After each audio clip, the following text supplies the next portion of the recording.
এখন পর্যন্ত তেবুসে 400 জন গোলামকে আজাদ করে দিয়েছে তাদের মালিকরা। এই গোলামগণ অভাবী বলে বিবেচিত হবে এবং অবশ্যই তারা বিনামূল্যে গম পাবে। কেন বিনামূল্যে গম দিচ্ছেন? কেন এই গোলামদের কাজে লাগাচ্ছেন না? আপনাদের তো গম বন্টন, গোদামঘর দেখাশোনা ও হেফাজতের জন্য প্রচুর পরিমাণের জনবলের দরকার। তাদেরকে কাজের বিনিময়ে গম প্রদান করুন। সাবাস ওয়াসেনাত, খুবই ভালো প্রস্তাব ছিল এটা।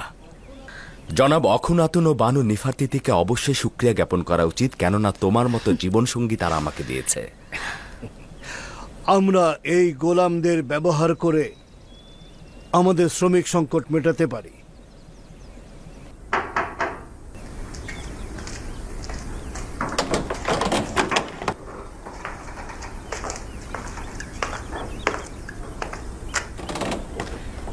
দরুদ হাকিম জনাব ইউজারশিপ। তোমার উপরও খোদার দরুদ। আলী জনাব, আমি শহরের পূর্বের সদর দরজা থেকে এসেছি। সেখানে আমাদের প্রতিবেশী দেশ থেকে একদল লোক এসেছে। তারা খাবেরিয়া এলাকার লোক, গম কিনতে এসেছে। আগে জানতে হবে ওইসব এলাকায় সত্যি দুর্ভিক্ষ হয়েছে কিনা। কেবলমাত্র দুর্ভিক্ষ হলেই আমরা সাহায্য করব। যে সকল দেশে দুর্ভিক্ষ হয়েছে খুব শীঘ্রই সেই নামগুলো দাখিল করা হবে। মুনাফাখোরদের হাত থেকে রক্ষা করার জন্য 1 মাসের অতিরিক্ত গম অর্থাৎ 10 বস্তার বেশি কাউকে দেবেন না। আর মূল্যটাও নির্ধারণ করবেন দুর্ভিক্ষের পূর্বের অবস্থার। তাদের নাম ঠিকানাও সঠিকভাবে লিপিবদ্ধ করবেন, যাতে এর মধ্যে তারা আর গম উত্তোলন করতে না পারে। আর তাদের দিকে অবশ্যই ভালো করে দৃষ্টি রাখতে হবে, যাতে তারা কোনো যুদ্ধ অস্ত্র নিয়ে প্রবেশ করতে না পারে। এটি দুর্ভিক্ষ কবলিত দেশগুলোর তালিকা এবং বিশেষ নির্দেশনাবলী। এবার আপনি কিছু বলুন বানুতি। এরা ইবাদতখানা ধ্বংস করার ইচ্ছায় রয়েছে, এমনকি আমাদেরকে 3 গুণ বেশি দামে গম কিনতে বাধ্য করছে। এখানে আমার করার কি আছে? তারা বেশ কিছুদিন যাবৎ আমার রাজদরবারে প্রবেশ নিষেধ করেছে। আমার উপস্থিতিতে কোনো কথা বলে না। আমাকে ইবাদতখানার সাথে সংশ্লিষ্ট মনে করা হচ্ছে। যদি কিছু মাসের জন্য ইবাদতখানায় গম সরবরাহ করা হতো, আমরা আগামী বছর গম উৎপাদন করে এই সমস্যার সমাধান করে ফেলতাম। নিশ্চিত থাকো, পরবর্তী 5 বছর বৃষ্টি হচ্ছে না, গম উৎপাদন হচ্ছে না। জানি না কেন ইউজারশিপের ভবিষ্যৎবাণী হুবহু মিলে যাচ্ছে। আমরা সব সময় আপনার দিকে তাকিয়েছিলাম বানু। অখনাতুন তো ইউজারশিপে নিয়ে আমেন হতেব, শুনেছ? আমেন হতেব আমার সন্তান। আমি ওকে সব সময় এই নামেই ডাকবো। কখনো ওই ঠাট্টা বিদ্রুপের নামে আমি ওকে ডাকবো না। আচ্ছা ঠিক আছে বানু, আমেন হতেব। বানু, আপনি আমেন হতেবের রাজমহলে সব সময়ের জন্য আমাদের পক্ষের শক্তি ছিলেন। এখন দেখছি বানু আপনি আমাদের ভুলে গিয়েছেন। এটা কি ঠিক? আপনি আর একবার যদি জনাব দুঃখিত, আমার ভুল হয়ে গেছে। জনাব আমিন হতেবের কাছে যেতেন, তাহলে ইবাদতখানার প্রয়োজনীয় গম সরবরাহ করা হতো। আচ্ছা ঠিক আছে, আমি নিজে চেষ্টা করে দেখব।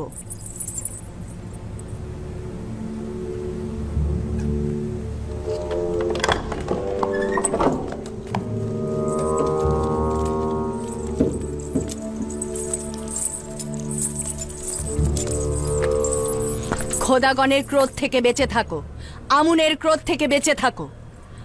আমেন হতেব, যদি আমুন অভিশাপ দেয় তবে তুমিও তোমার গুদাম মাটির সঙ্গে মিশে যাবে। ইউজারশিপ তোমাকে ধোঁকা দিয়েছে, আমাদের সবাইকে ধোঁকা দিচ্ছে। ছাড়ো আমাকে। আশা করছি এই রাজপ্রাসাদ ধ্বংস হয়ে যাবে, তুইও ইউজারশিপ ধ্বংস হবি। ছাড় আহম্মক, আমাকে ছেড়ে দে। আমুনকে আর বেশি রাগান্বিত করিস না।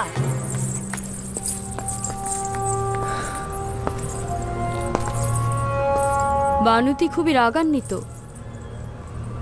হয়তো ইবাদতখানার পক্ষ থেকে কোনো অপ্রীতিকর কথা শুনেছেন। আমারও তাই মনে হয়। ইবাদতখানার খাদেমরা তাকে উত্তেজিত করে তুলেছে। মহামান্য বাদশাহ, আমি বলেছিলাম না তারা গম কিনতে সফল হবেন না? যখনই আমার ঈমান তোমার প্রতি দুর্বল হয়ে যায়, তখনই তোমার একাত্মবাদী খোদার কুদরত দেখে বিশ্বাস ফিরে আসে। আমি নিশ্চিত যে তোমার সঙ্গে একাত্মবাদী খোদার বিশেষ যোগাযোগ রয়েছে। আমরা এখন পর্যন্ত একাত্মবাদী খোদার মোকাবেলায় আমুনের পরাজয়ের সাক্ষী রয়েছি।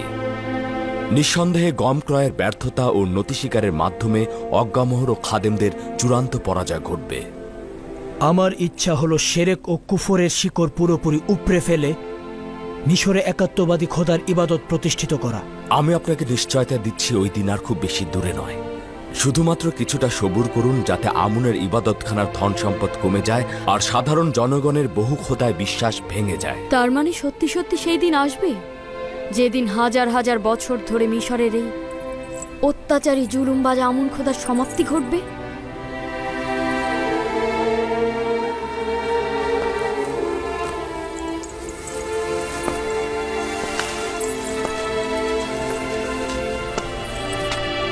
খোদা তালার ইচ্ছা একাত্মবাদী খোদার শিরক ও কুফরি ইবাদতকারীদের বিরুদ্ধে অবশ্যই তার বিজয় লাভ করবেন, আর খোদা তালার এই ওয়াদার খুব শীঘ্রই প্রতিফলন ঘটবে।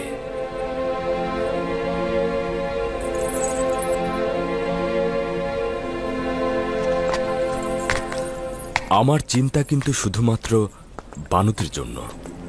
তিনি খাদেমদেরকে আমার হুকুমত ও পদক্ষেপ সম্পর্কে অগ্রিম সচেতন করতে পারেন। যদি বানুতি এতটাই বিপজ্জনক হয়ে ওঠেন, তবে তাকে জেলখানায় নিক্ষেপ করা হবে। মনে হয় না সেটা করা ঠিক হবে। তাকে রাজমহলের মধ্যে নজরদারিতে রাখতে হবে, যাতে সে বাহিরের কারো সাথে কোনো যোগাযোগ রক্ষা করতে না পারে। আচ্ছা ঠিক আছে, হরিণহবকে আমার নিকট পাঠিয়ে দাও। আমার মাতা বানুতি আজ থেকে নজরবন্দী। খাদেমদের সাথে তার যোগাযোগ যেন না হয়। তার সাথে যে দেখা করতে চাইবে আমার নিকট নিয়ে আসবে। তার রাজমহলের বাইরে যাবার ব্যাপারে কোনো অনুমতি নেই।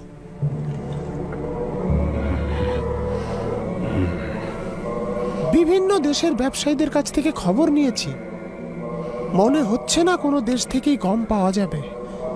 তারা বললেন আমাদের প্রতিবেশী দেশেও নাকি দুর্ভিক্ষ দেখা দিয়েছে। মিশরের বাইরে কোথাও গম মজুত নেই, আর যাদের মজুত ছিল এই 2 বছরে তাও শেষ হয়ে গেছে।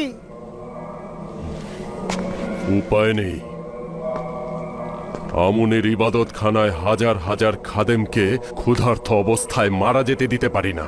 অধিক মূল্যে গম কেনা ছাড়া আর কোনো উপায় নেই। কিন্তু জনাব অজ্ঞামোহর, এই ধন সম্পত্তি ইবাদতখানার শক্তি। ইবাদতখানার আসল শক্তি হচ্ছে এই খাদেমগণ ও সাহায্যকারীগণ। তাদের ক্ষুধার্ত রেখে এই ধনভাণ্ডার দিয়ে কি করব? এখন তো গমের মূল্য ইবাদতখানার স্বর্ণের চাইতে অনেক বেশি। বাধ্য হয়ে ইবাদতখানার কিছু সম্পদ ব্যয় করতে হবে। ভান্ডার থেকে একটি থলে নাও এবং সঙ্গে কিছু প্রহরীও নাও। গম কেনার জন্য তেবসের গুদামের দিকে দ্রুত রওনা হও, দেরি করো না, যাও। গম ছাড়া ফিরে আসবে না। আমরা ইউজারশিপের মোকাবেলায় পরাজয় বরণ করতে বাধ্য হচ্ছি।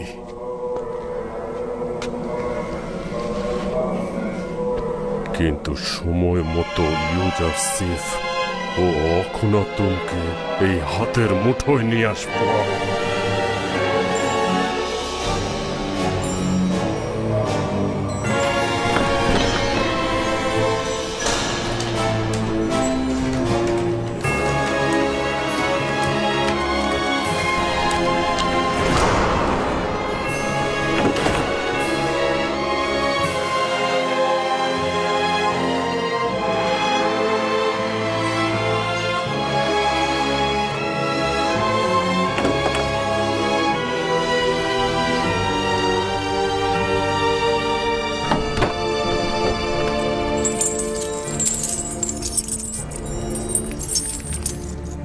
খোদাগণ ইউজারশিপকে ধ্বংস করো।